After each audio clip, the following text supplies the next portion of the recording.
Bheemili assembly నియోజకవర్గంలో Bheemili assembly నియోజకవర్గ incharge జిల్లా పరిషత్ చైర్మన్ జిల్లా వైఎస్ఆర్ కాంగ్రెస్ పార్టీ అధ్యక్షులు మజ్జి శ్రీనివాసరావు జన్మదిన వేడుకలు ఘనంగా జరిగాయి. అనంతరం పత్రికా సమావేశం నిర్వహించారు. ఎంతో ఉన్నతమైన లక్ష్యంతో గత ముఖ్యమంత్రి వైఎస్ జగన్ మెడికల్ కాలేజీల నిర్మాణానికి శ్రీకారం చుట్టారు.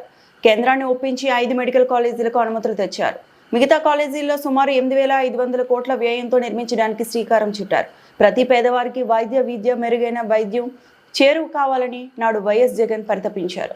ప్రతి మెడికల్ కాలేజీ పరిధిలో ఒక సూపర్ స్పెషాలిటీ ఆసుపత్రి ఉండాలనేది ఆయన ఆశయం. నాడు పేదలకు మెరుగైన వైద్యాన్ని ఉచితంగా అందించాలని వైఎస్ఆర్ ఆరోగ్యశ్రీని తీసుకురావడం జరిగింది. ఈ విషయంలో కూటమి ప్రభుత్వం మరోసారి పునరాలోచించుకోవాలని, విద్యా వైద్య రంగాలను కార్పొరేట్ వశం చేసే ఆలోచనలను విరమించుకోవాలి. మనం తీసుకున్న విప్లవాత్మకమైన నిర్ణయాల్లో విద్య సంబంధించి మరి వారు సుమారు 16 మెడికల్ కళాశాలలు ప్రారంభించాలని చెప్పి గౌరవ ముఖ్యమంత్రి గారు, ఆనాడున్న జగన్మోహన్ రెడ్డి గారు, ఆనాడున్న కేంద్ర ప్రభుత్వాన్ని ఒప్పించి సుమారు 5 కళాశాలలు ఇచ్చి ఆ రోజు కేంద్ర ప్రభుత్వం ద్వారా మిగతా కళాశాలని సుమారు 8,500 కోట్ల రూపాయలతో ప్రభుత్వ వైద్య కళాశాలను ప్రారంభించాలని, అనేక మంది వైద్య విద్యార్థుల్లో ఈ రాష్ట్రంలో ప్రతి పేదవాడికి కూడా వైద్యం అందించాలి, ఉచితంగా అందించాలని, లేదు ప్రతి మెడికల్ కళాశాల ద్వారా ఒక సూపర్ స్పెషాలిటీ హాస్పిటల్ తయారవుతారు కాబట్టి ప్రతి ఒక్కరికి వైద్యం బాగా అందే విధంగా ఏ ఒక్కరు కూడా ఈ రాష్ట్రంలో అయ్యో నా బిడ్డ వైద్యం అందక నిండు నూరేళ్ళు నిండయ్యాను, లేదు నా భర్త ఏదైనా అకస్మాత్తుగా ఇబ్బంది వస్తే నా భర్తకు నిండు నూరేళ్ళు నిండయ్యానో ఆలోచన లేకుండా ప్రతి ఒక్కరూ కూడా నిండు నూరేళ్ళు పథకాలని చెప్పి ఆనాడు కీర్తిశేషులు రాజశేఖర రెడ్డి గారు ఏదైతే పెట్టిన ఆరోగ్యశ్రీ పథకం ద్వారా దాన్ని స్ఫూర్తిగా తీసుకొని ఈరోజు పెద్ద ఎత్తున వైద్య కళాశాల ప్రారంభిస్తే ఇవాళ ఈ కూటమి ప్రభుత్వం ఎప్పుడు ఆలోచన చేసే విధంగానే వారు ఆలోచన చేశారు. ఎప్పుడు కూడా వారి ప్రభుత్వం వస్తే కేవలం కార్పొరేట్ వ్యక్తులకో, కార్పొరేట్ సంస్థలకో, కార్పొరేట్ విద్యని కార్పొరేట్ వారికి అందించాలన్న ఆలోచనతోనే తీసుకున్న నిర్ణయాలు కనపడుతున్నాయి తప్ప ఏదైతే ఇవాళ పీపీపీ మోడ్లో ఇవాళ మెడికల్ కళాశాలని ప్రైవేటు పరం చేయడాన్ని పూర్తిగా వైఎస్ఆర్సీపీ పార్టీ పూర్తిగా ఖండిస్తూ ఉంది. ఇంకా ప్రతిపక్ష పార్టీగా ఈ రాష్ట్రంలో తీసుకున్న మంచి నిర్ణయాల్ని ఈ ప్రభుత్వం కొనసాగించాలే కానీ కేవలం కక్షపూరితంగానో, లేదు పేదవాడికి వైద్య విద్య అందకూడదనో, లేదు కేవలం కార్పొరేట్ వ్యక్తులకే కోట్లాది రూపాయలను సంపన్నులకే ఇవాళ లేదా డాక్టర్ అవ్వాలనో, లేదా పీజీ మెడిసిన్ చేయాలనో ఒక ఆలోచన చేసిన ఈ ప్రభుత్వాన్ని మరి వాళ్ళ ఆలోచనలు ఈ రాష్ట్ర ప్రజలందరూ గమనించాలని చెప్పి ముఖ్యంగా కోరుతా ఉన్నాం.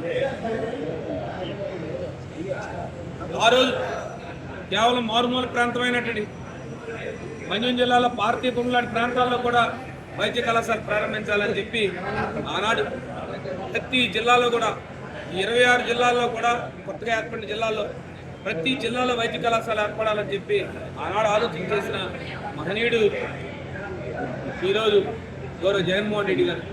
మరి మీరు తీసుకుంటున్న నిర్ణయాలు కేవలం ఏదైతే ఈ ప్రభుత్వం పూర్తిగా పేదలకు వ్యతిరేకమని ఇప్పటికే మీరు సంక్షేమ పథకాలు దూరం చేసి కేవలం పేదల పట్ల మీకున్న వైఖరిని ఒక పక్క తెలియజేస్తూనే మీరు ఇవాళ ఒక పక్క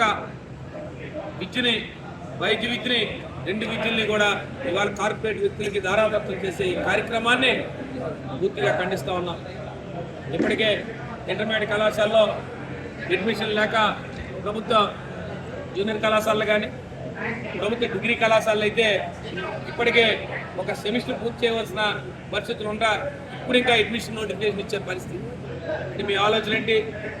ఎవరు కూడా డిగ్రీ ఇచ్చి చదవకండి ప్రభుత్వ కళాశాలలో. ఇవాళ సెప్టెంబర్ నెల వస్తున్నా ఇంకా అడ్మిషన్స్ ఇంకా నోటిఫికేషన్ ఇచ్చారు, మీరు అడ్మిషన్ మొదలుపెట్టారు. ఇప్పటికే అనేక కళాశాలలో కార్పొరేట్ కళాశాలలు ఇప్పటికే ఒక సెమిస్టర్ కూడా కంప్లీట్ చేసుకున్నారు. అంటే ఎవరికైనా అవకాశం మీరు వెళ్ళిపోండి, కార్పొరేట్ సంస్థలకు వెళ్ళిపోండి, కార్పొరేట్ సంస్థల్లో చదువుకోండి. అంతేగాని ప్రభుత్వం మీ పట్ల సానుకూల వైఖరి లేదని చెప్పగానే మీరు చెప్తా ఉన్నారు. ఒక జూనియర్ కళాశాల అడ్మిషన్లో డిగ్రీ కళాశాల అడ్మిషన్లో ఓ పక్క ఆనాడు నాడు నేడు మొదలు పెడితే జగన్మోహన్ రెడ్డి గారు ఇవాళ నాడు నేడు పూర్తిగా నిర్వీర్యం చేశారు. ఇవాళ అప్పుడే మా పాఠశాల విద్య అయితే స్కూల్ ఎడ్యుకేషన్ కానీ హై స్కూల్ ఎడ్యుకేషన్ కానీ ఇప్పటికే చాలా దగ్గర అడ్మిషన్ డ్రాప్ అవుట్స్ పెరుగుతూ ఉన్నాయి. మళ్ళీ ప్రతి పేదవాడు కూడా అమ్మో నాకు ఈ ప్రభుత్వం విద్యను అందించలేకపోతుందేమో, లేదు నేను చదువుకోలేనేమో అనే ఆలోచనలు ఇప్పుడిప్పుడే పేద పక్షానికి కలుగుతూ ఉంది. కాబట్టి మళ్ళీ ఈ విషయాన్ని ఒక ప్రతిపక్ష పార్టీగా ఒక బాధ్యతాయుత వ్యక్తులుగా మళ్ళీ కూటమి ప్రభుత్వాన్ని కోరుతా ఉన్నాం, పునరాలోచన చేయండి. ఇది మంచి విధానం కాదు.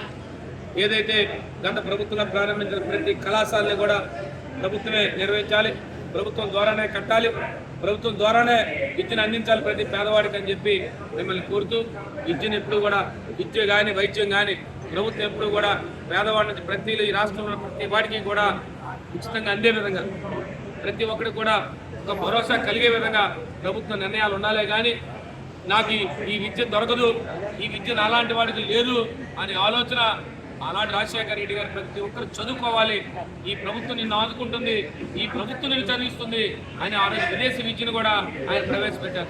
ఎవరైనా కార్పొరేట్ ఎవరైనా చదువుకున్న విద్యార్థులు మంచి తెలివైన విద్యార్థులు ఉంటే వాళ్ళు తీసుకొచ్చి మంచి మంచి యూనివర్సిటీస్లో ఫారెన్ యూనివర్సిటీస్లో వాళ్ళకి విదేశీ విద్యను ఇచ్చే ఘనత ఆనాడు రాజశేఖర రెడ్డి గారు కానీ నాడు జగన్మోహన్ రెడ్డి గారిని మేము ఘంటాపథంగా చెప్తా ఉన్నాం. ఇది మంచి విధానం కాదు. ప్రభుత్వం పూర్తిగా పునరాలోచన చేయాలి, ప్రభుత్వం విద్య పట్ల ఇంకా శ్రద్ధ వహించాలి. ఇప్పటికే జరిగిన తప్పుల్ని సరిదిద్దుకొని రాబోయే అకాడమిక్ ఇయర్లోనైనా ఆ సరిదిద్ది సమయాన్ని